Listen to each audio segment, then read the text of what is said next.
Nestes dias, aqui em Araçatuba, nós tivemos o privilégio de ter aqui mais de 300 leigos participando do debate, os 40 padres também, o senhor bispo, Dom Sérgio, e fomos discutir e discutimos sobre uma das prioridades da ação evangelizadora da Diocese de Araçatuba, que são as ações de superação da violência e das drogas. Por que a Igreja traz esse debate para a questão pastoral hoje, para os seus pastores, os seus ministros, os seus agentes de pastoral nos diversos pontos? A questão da violência hoje é um desafio que está tomando conta de uma maneira muito abrangente da nossa sociedade. Haja vista agora no mês de julho de 2012, foi lançado agora o Mapa da Violência. O Mapa da Violência, que foi publicado inclusive pelo próprio Ministério da Justiça, aponta lá dados alarmantes. Por que dados alarmantes? Porque nesses 30 anos que o Brasil vem fazendo o acompanhamento, né, o monitoramento da violência no Brasil, o que percebemos? Ela vem crescendo. Então é desde o ano de 1980 até agora que o Brasil faz esse registro, ano após ano. E nesses 30 anos de registro da violência no Brasil, registra-se 1 milhão e quase 200 mil mortes por homicídio, né? Mortes violentas, né? Então imagina só, o Brasil que não tem guerra, o Brasil que não tem focos de conflito armado, que não tem guerrilha, que não tem revolução, que não tem conflito religioso, como no mundo existem atualmente 62 conflitos armados, guerras, inclusive muitos deles são até por questão de território e outros por questão religiosa. O Brasil não tem nada disso. E, no entanto, nesse próprio mapa da violência, mostra que nos anos de 2004 a 2007, esses 62 conflitos armados no mundo, focos de guerra, mataram quase 200 mil pessoas. Naquele mesmo período no Brasil, 2004 a 2007, foram também assassinadas quase 200 mil pessoas. Então, o que é isso? Não tem guerra e tem guerra. Então, nesses 32 anos, já foram mortas mais pessoas do que em todas as guerras presentes no mundo, atualmente. E outra coisa que nos assusta mais ainda, saber que no mundo tem 9 países mais violentos. Dos 9, 6 estão na América Latina. E o Brasil é o 4º. São dois que estão menos violentos do que nós, mas 6 na América Latina. Então, América Latina, o que acontece? Nós percebemos que aqui tem uma cultura da violência que já está presente, que já está disseminada, pulverizada no tecido da sociedade. E isso dói profundamente, um continente profundamente católico e profundamente violento.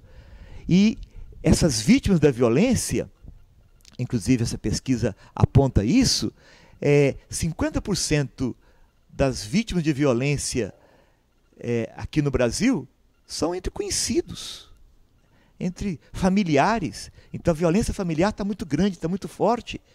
E as piores vítimas da violência são os jovens, as crianças, os adolescentes, as mulheres e os negros. Aí depois vem outras categorias, mas nos primeiros lugares estão essa. A questão do extermínio da juventude entre 15 e 19 anos. É a maior do mundo. Para cada 100 mil habitantes, são assassinados anualmente 50 jovens. Para cada 100 mil habitantes. Isso é o maior índice do mundo. A Europa, o índice é 1 jovem assassinado por cada 100 mil habitantes. No Brasil, 50 jovens para cada 100 mil. Então, a violência, essa pesquisa do mapa da violência sempre apontava uma certa lógica da violência. Violência não tem lógica, né? Mas havia uma certa lógica, ou seja, sabia onde estava situada a violência, qual região era mais violenta, né? Nas capitais, nas regiões metropolitanas e tal. Hoje, a violência já perdeu essa lógica. Ela não é mais presente nas capitais, não é mais tão forte nas regiões metropolitanas, mas ela virou não mais uma epidemia, mas uma pandemia. E a violência agora sofre aquilo que se chama de interiorização da violência. Municípios pequenos de 5 mil habitantes, que eram muito tranquilos, agora também são vítimas da violência, né? Já chegou lá. E houve também uma migração da violência. Os estados mais violentos estavam aqui no sul, no sudeste, né? São Paulo, Rio de Janeiro, né? E também Brasília eram os mais violentos. Hoje já migrou. São Paulo até apresentou uma queda bastante forte, né? Substancial na violência. Rio de Janeiro também. São Paulo era 4º, 5º estado mais violento, Rio de Janeiro, né? E agora já caíram lá para o final, 20 e poucos, né? 24, 26, né? Já está lá no final. Que bom que está mudando isso aqui. A violência agora está nas capitais mais do Nordeste e do Norte do Brasil, né?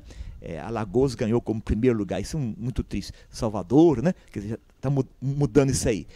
E a gente fala assim, que bom então que a violência São Paulo caiu. Só que a análise que é feita é que São Paulo não é mais um estado que atrai imigrantes e os investimentos econômicos migraram do estado de São Paulo para o Norte e o Nordeste. Então, tem uma ligação intrínseca entre violência e economia. Aí também é um outro problema que nós discutimos aqui nesses dias, que nós vivemos uma sociedade profundamente violenta, porque tudo se transformou em mercadoria, inclusive a vida humana, e propaganda, consumismo, individualismo, desejo exacerbado, desejo de consumismo, e as pessoas não tendo os meios para consumir, acabam agredindo, violentando, roubando, assaltando, para poder se apropriar dos bens. E o que nos dói mais é saber que o Brasil está se transformando numa cultura traficante, uma economia traficante. Então, atrás da violência está a produção, a distribuição de armas de fogo, a produção, o consumo, distribuição de droga, e está também o tráfico de pessoas, seja para o trabalho escravo, para a prostituição, seja para o tráfico de órgãos. Sequestra as pessoas para traficar os órgãos. E o trabalho escravo, só no ano 2010 foram libertados mais de 10 mil trabalhadores escravos no Brasil, inclusive a maioria estava aqui no estado de São Paulo. Então, esse contexto todo nos faz pensar enquanto igreja, enquanto evangelizadores, e perguntar qual é o apelo de Deus para nós. O que Deus nos convida a responder como resposta evangélica a esse desafio que nós nos encontramos. Daí a necessidade de intensificar a nossa presença evangelizadora, né, a nossa presença corpo a corpo, o nosso trabalho de base, né, intensificar o trabalho junto à pastoral da sobriedade, à pastoral da criança, à pastoral do menor, né, à pastoral do idoso, à pastoral da juventude, né, intensificar o nosso trabalho da pastoral carcerária, né, e fazer parceria com tantos grupos que existem na sociedade civil, né, cultura da paz, amor exigente, porque tudo isso há de convergir para formar uma nova educação, uma nova cultura e inclusive participar, né, com trabalho junto, né, de parceria com a polícia, né, com o poder legislativo, o poder executivo, iniciativas próprias que vão surgindo aí no judiciário, Ministério Público, né, criar juntas de conciliação, né, e ajudar a resolver os pequenos conflitos que vão acontecendo e, acompanhado disso aí, o desarmamento, a educação, a cultura e postos de trabalho. Então é também uma intervenção política na sociedade para criar condições, né, de trabalho, de emprego, para que os nossos jovens não sejam expostos ao crime organizado que está aí para pegar aqueles que não têm, de fato, um horizonte, um futuro de vida.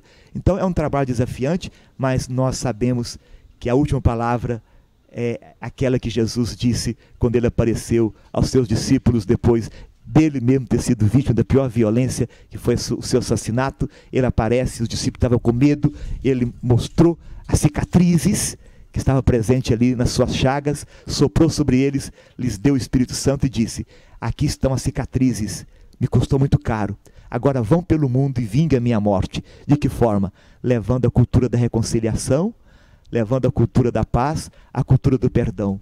Pela força do Espírito Santo que vocês receberam, cumpra essa missão. Então nós, enquanto igreja, enquanto cristãos, enquanto batizados, nós somos embaixadores da paz, dados por Jesus Cristo, para poder fazer uma humanidade reconciliada.